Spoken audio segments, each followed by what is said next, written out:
The city of Lagos has always provided artists the opportunity to shine. And so you find that any artist who want to shine, who want to ascend, comes to Lagos to ask for the endorsement of Lagosians.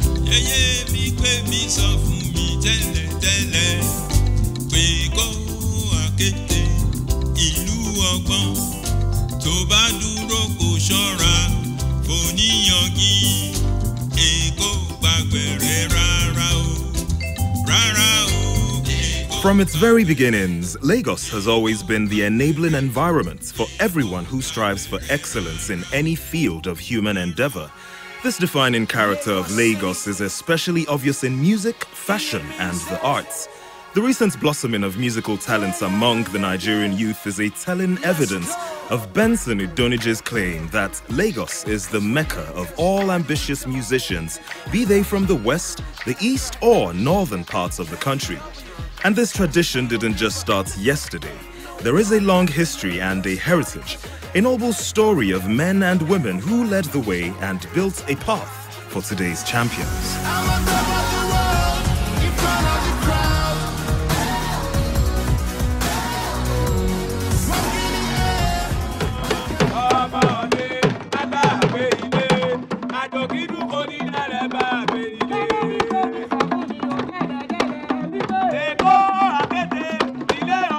By the beginning of the 20th century, Lagos was a mixture of all sorts of people. Local Yoruba men and women, returnee slaves from the New World, and sojourners from different parts of the emerging country, Nigeria. At the turn of that century, Lagos had become a beneficiary of a heritage of musical influences. Borrowing from these influences, Lagos gradually developed what came to be known as palm wine music, or toy.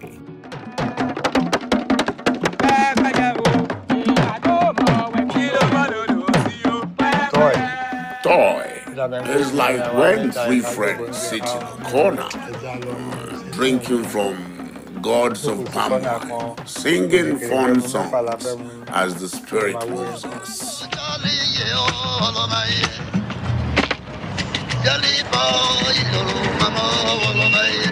Toy music originated in the Olowogowo area of Lagos in the 1920s in a motor mechanic workshop where boys in the neighborhood used to gather to drink and make music.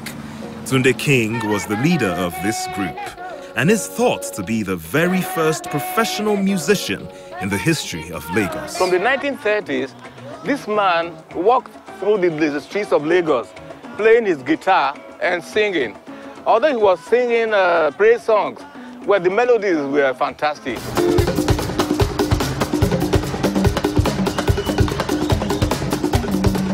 Juju started from an instrument called the tambourine. Tambourine was so important that when the music was on, the tambourine player would throw the music instrument up and catch it again. That was how the music got its name. Ju means throw and throw. So that's Juju. That's how Juju music started.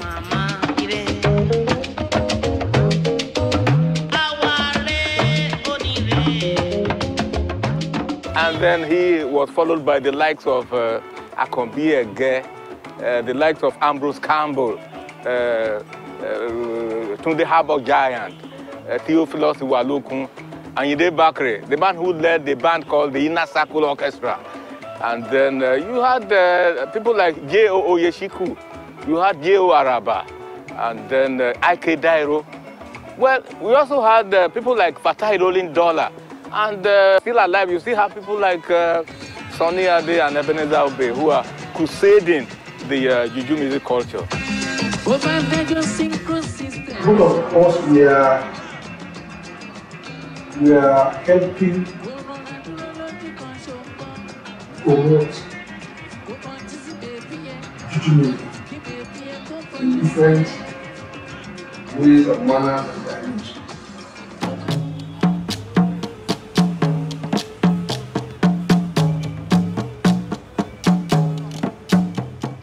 Sakara, like Akpala and Fuji music, was derived principally from traditional Yoruba musical idioms, but were also significantly affected by Islamic influences. Sakara is a pioneer music form. It all started with Adamu, who came here from Ilorin. He used to play the hand cymbals as accompaniment.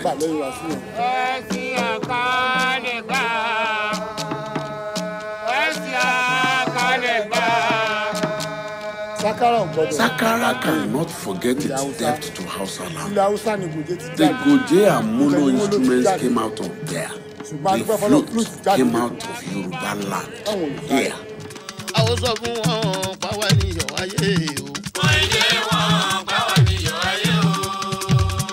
Fuji music is the proud inheritor of Sakara, Were, and Akpala music traditions. Under the impetus of Sikiru Ayinde, Barrister, and others like Kolinsin Ayinla, Wasiu Ayinde, and the legion of others, Fuji was to transform from its lowly beginnings into a successful popular music brand, both in Lagos and around the world.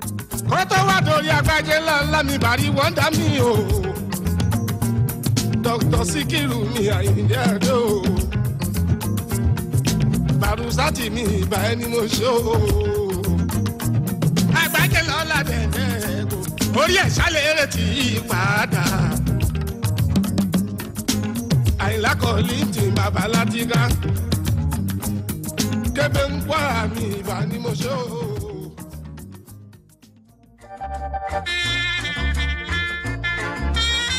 In 1951, something happened.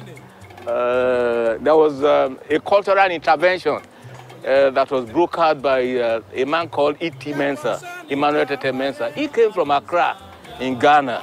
And at that time, high life was very popular in Ghana. He brought it to Nigeria in 1951.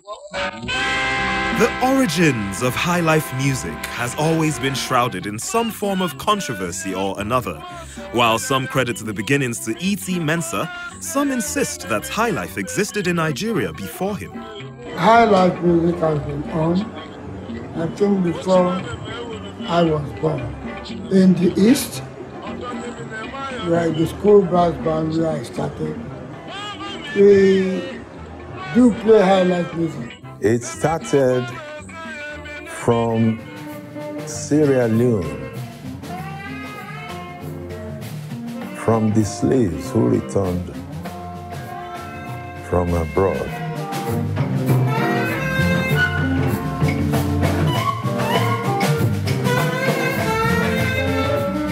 It's peculiar to the west coast of Africa. In actual fact, you cannot say high life originates from Nigeria or even Ghana.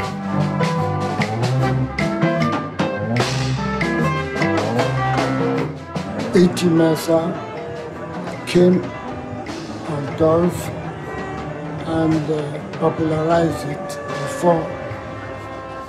At that time, we were also playing high life.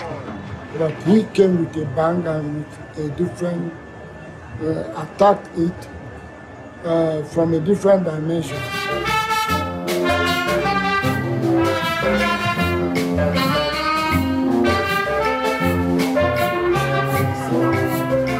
Well, the name High Life came from Ghana, you know. And in those days, for instance, because High Life was more popular in Ghana than Nigeria, it was not easy to go into the nightclub. The nightclubs were posh, and it was a place where the drinks were expensive, were exotic and all that. And if you had to go in, you had to be rich. You had to have about 2 and 6 pence to pay your fare. And you had to drink inside. You didn't just sit down with and you had to go with a partner. And so it was only the rich, only people who could afford it that went to the nightclubs. And as they went, the people who could not afford it, they were outside, listening to the music that filtered from the club. You know, they were all dancing outside. Some of them were even drinking outside. And as the rich people went in to dance, to enjoy themselves, the people cried, you enjoy yourself, you enjoy yourself, you enjoy high life. That's how high life got its name. Because it was the people, the poor people outside who could not get into the nightclubs that gave that name to the music. So that's how they name. So these names, as a matter of fact, have nothing to do with the structures of the music.